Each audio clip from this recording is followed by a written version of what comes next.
பெரியாழ்வார் திருமொழியில் முதல் 10 முதல் திருமொழி 3ஆம் பாசுரம். பேணி சீர் உடை பிள்ளை பிறந்தினில் காணத்தாம் புகுவார் புக்குப் போதுவார் ஆண் ஒப்பார் இவன் நேரில்லை கான் திருவோணத்தான் உலக ஆளும் என்பார்களே.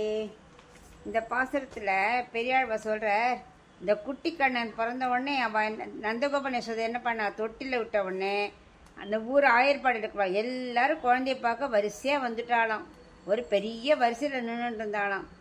ஏன்னா அந்த அளவுக்கு அந்த குழந்தை ரொம்ப சிறப்பான ரொம்ப அழகான குழந்தையாக இருந்துதான்.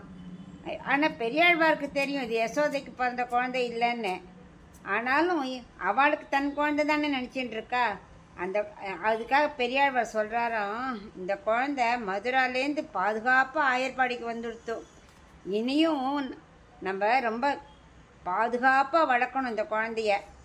இந்த குழந்தை ரொம்ப சமத்தான சிறப்பான குழந்தை இல்லையா. ஏன்னா பிறந்த உடனே பெற்றோர்கள் சொன்னா இல்லையா, நீ என்ன 4 திருக்கரத்தோடு வந்துட்ட சங்கு சக்கரத்தை நின்று, கம்சன் பார்த்தா உன்னை சும்மா விடமாட்டானே அப்படின்னு அதனால் நீ மறைச்சிக்கோ, சாதாரண குழந்தைய வான்னு சொன்னவொடனே வந்தார் இல்லையா. அதனால ரொம்ப பாதுகாப்பாக இருக்க வேண்டிய குழந்தை. அதனால தான் அது ஆயர்பாடிக்கு வந்துடுத்து. இப்போ தொட்டில் கடத்திருக்கா நந்தகோபன் யசோதை. அதை பார்க்குறதுக்காக மக்கள்லாம் வரிசையாக நிற்கிறாளா. போயிட்டு வந்தவாள்கிட்ட கேட்குறாளாம், வரிசையில் நிற்கிறவா, குழந்தை யார் மாதிரி இருக்குது, அப்பா மாதிரியா ஜாடையா அப்படின்னு கேட்குறாளாம்.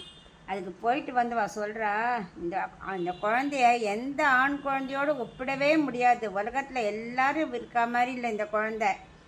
இந்த குழந்தை பிறப்பதற்கு முன்பு வரை எல்லாரும் என்ன நினச்சிட்டு இருந்தோம், திருவோண நட்சத்திரத்தில் பிறந்த ஸ்ரீமன் நாராயணன் தான் உலகையே ஆழ்வார்னு.